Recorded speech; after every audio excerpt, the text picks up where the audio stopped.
Hello everyone, this is Painterly. I'm doing a Photoshop speed paint today on a character that I created based off the Irish goddess, the Morrigan, and I'm doing through Photoshop, which is a nice change from Paint Tool's Sai. The brush is a bit more wet on the edges for my lines, so it's a bit different, but it gives a nice effect sometimes, and the final product, I think, will turn out quite nicely.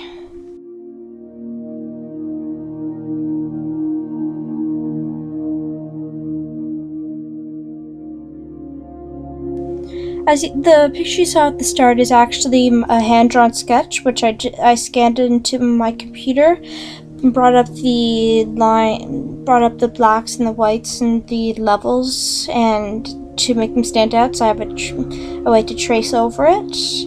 And so with Paint Tool Sai, I can't seem to find a way to do that, but in Photoshop I could do that, so it makes it a bit easier for me to do when I'm want to draw something on the computer that's from a drawing that I've done by hand. Well, basically a sketch I've done by hand. I usually do it through Photoshop.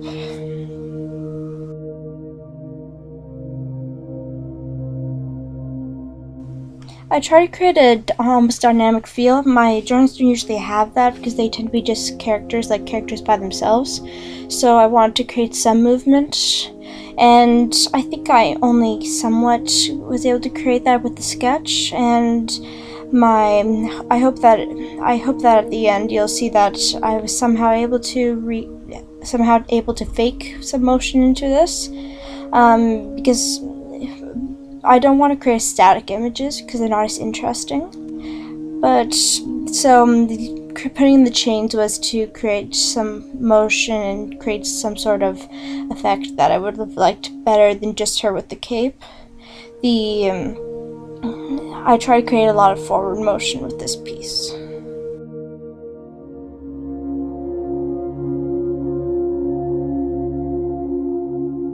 Unlike my other times doing narration for my speed paints, I do not have a script today, so which is why I'm doing a lot of ums, I'm repeating myself, but otherwise, I hope to create a bit of a more intimate, well, not intimate, a bit more friendly feel, because me reading from a page is not quite I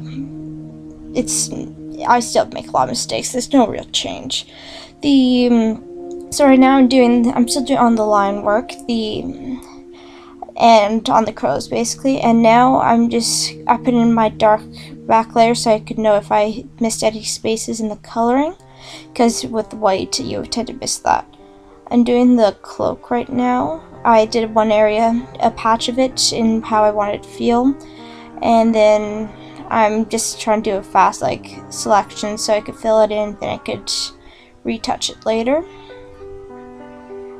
As you see, it took me a couple tries to get certain areas in, and it basically, this was because I couldn't paint this all at once. That would take too long. This video already took, I think it was one, no, there was a couple, there was let's see, 1, 2, 3. There was 5 shots. I had to stop the video 5 times to create this. One because it's starting to get too late, and other times because I had other stuff to do. And so I want to not waste so much time painting the big areas, which I could easily do with selections.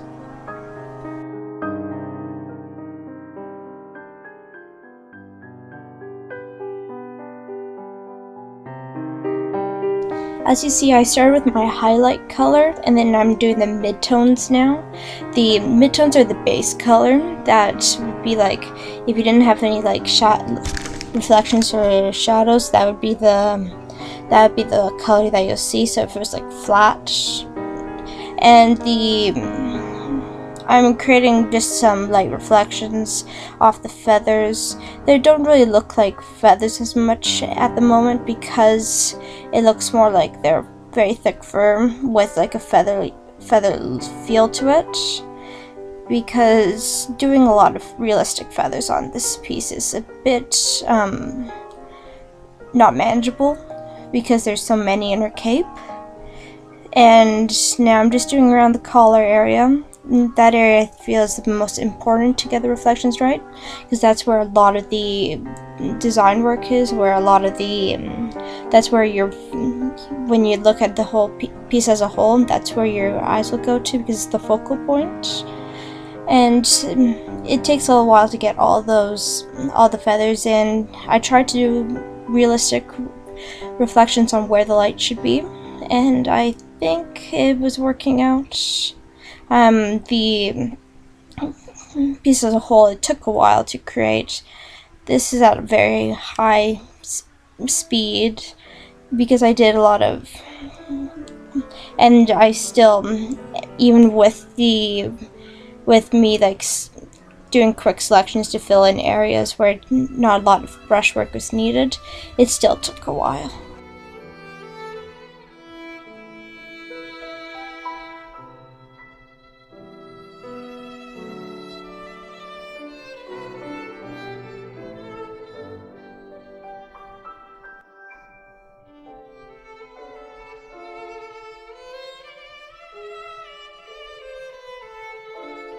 Now, I know I said in the last video that I would be having 2 videos up.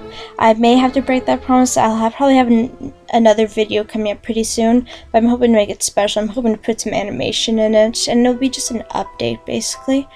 And just hoping to make it a bit more special, a bit more than just me, and some more showing how to do it. But otherwise, I'm just blabbing on here. See, I'm somewhat finishing the midtones at this area, and then I'll be getting onto the shadows.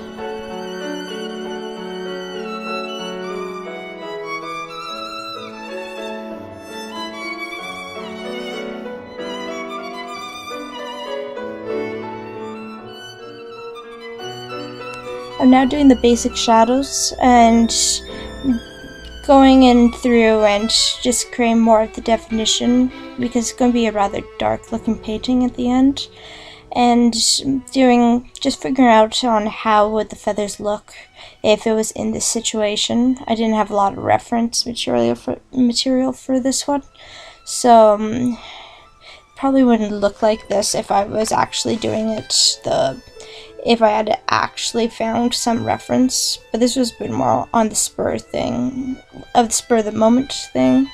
So this is just me going through with the paintbrush, getting the shadows in and figuring out what my next step would be. I'm pretty sure later on I change the colors to make it a bit more strong, make it darker, but as a base, this is the best way to do it, and to get the general direction of the light.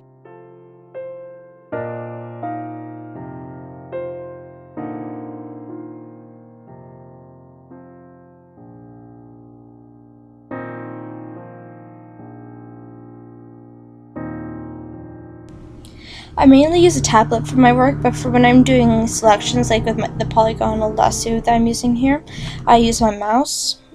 My tablet is the Intuos 5, the largest size, and so it creates a lot of area where I could work and where I could do my high detail work that I tend to do. Otherwise, yeah, I like to use the mouse for the polygonal lasso, because it gives you a bit more control with where each marker gets placed, and it's a bit faster than using the tablet pen.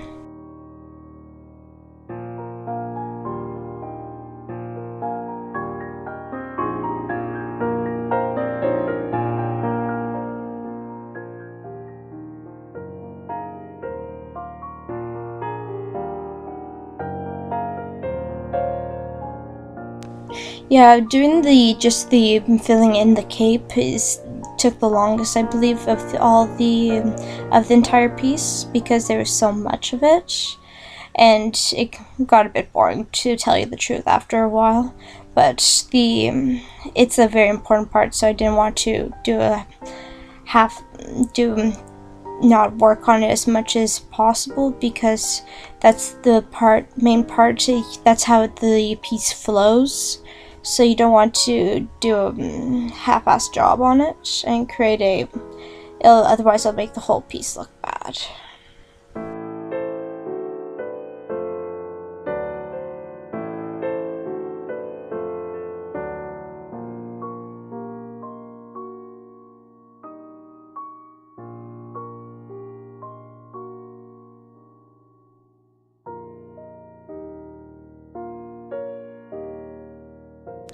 As you see, I'm putting a second layer of shadows in because I found that there wasn't enough definition before, and it created basically my midtones became like a second highlight, like a mid highlight. So I was wanting to create a bit more of the definition, a bit more of the shadows.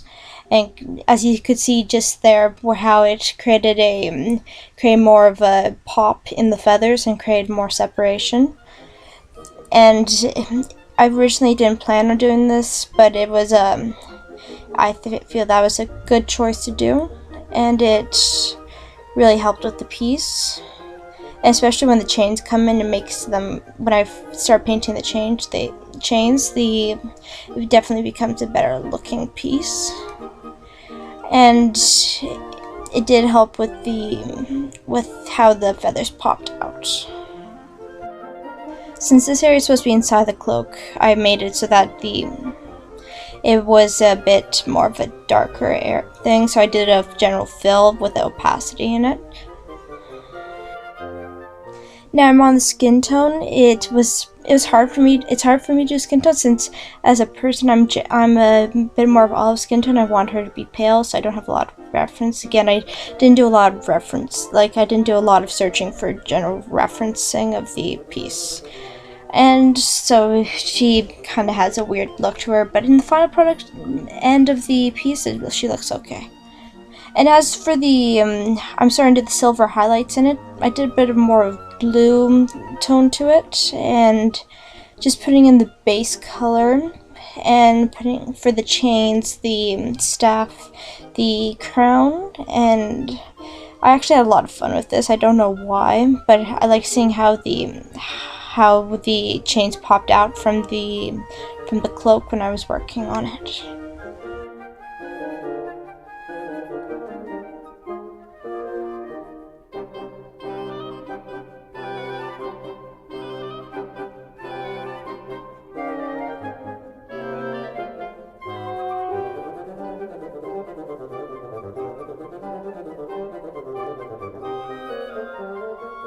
I'm now doing the midtones and shadows for the chains. That was a bit difficult because since they were so thin, it was hard to create that definition. So basically, and I tried to replicate metal, getting light reflecting off metal. And so it's not very noticeable, but does create a bit of a change so it isn't a flat color. And basically I'm doing it a bit haphazardly, going a bit quickly over places, and just so that it didn't look too recreated, it had a bit more natural. The crown is a bit easier because it had rounded areas, so it was easier to put in shadows. There's a bit more area to actually put shadow in. And so basically for the shadows in the chains, I just put a dot at each end of the chain. So where each chain connects to the other chain, I just did a bit of shadow there. And just a bit of shadows everywhere just to create that bit of pop.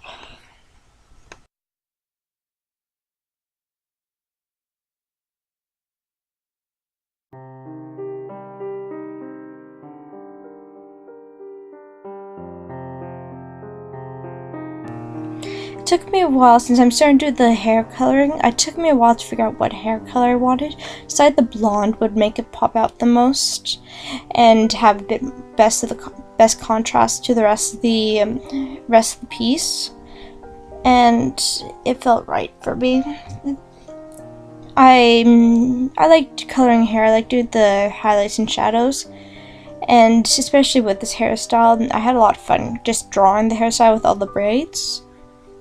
And so it was a lot of fun. It was easy, especially since it trolled a lot. I was able to have my best go at it. The highlights really popped out as well.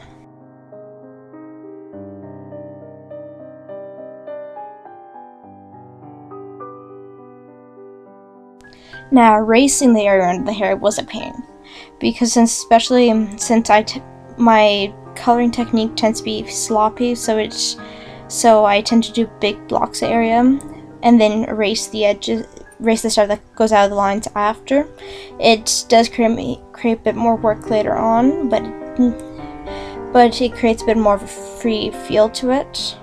And now I'm doing the staff. I also had a bit of trouble with what color I should color the staff, because I wanted to be somber, but I wanted to stick out from the cape. So I'm doing kind of a grayish wood, so it kind of looked like a bit of driftwood perhaps. And just creating the grain in it. Didn't do a lot of work on it though. Now figuring out the color for the crow was also interesting, because again, you don't want them to blend in too much to the cape. So I did more of a gray instead of a blue coloring to their feathers. And basically, I didn't spend nearly as much time on them as the cape, because again, they're the background pieces to create the setting. And just very quickly going over putting in shadows and highlights and midtones.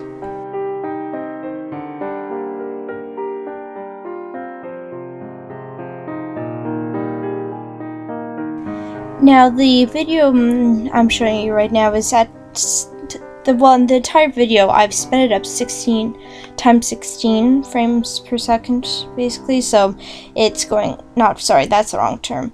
I sped it up 16 times its normal speed, and as you can see, I'm a slow, it seemed, well, basically you don't want to watch an entire thing go for like over a couple hours, so I kind of have to do this. And now I'm just kind of make the crows look evil, because the Morrigan, while she's not entirely said that she was a evil goddess, people nowadays do give her that feel to her, so I want to kind of go off that and create this kind of evil setting. Now I'm onto the background. Backgrounds are always a bit my difficulty, so I was trying to do a bit more of an abstract background, not do like setting and that stuff. And so I'm creating a bit of an abstract set. I'm repeating myself again. I'm making abstract setting. I'm creating the bit of more of the tone right now in this part of the piece. As you saw, I put a bit more definition in her face, and I cut the piece down a bit because there was too much cape on the bottom. It created a bit more like there's like this lumpy thing, made the cape a bit more lumpy than what it's supposed to. And as I'm nearing the end of the piece, I'm getting close and I'm creating a bit of blur, darkened it, made a layer over top to make it darker as a whole, and started erasing areas so that certain areas popped out. Made her magic in her hand kind of move backwards so it looks like she's moving. Just did the final touches. Anyways, thank you for watching this. It's been a fun time. I hope I'll see you again for the next video. Bye. And this is Painterly.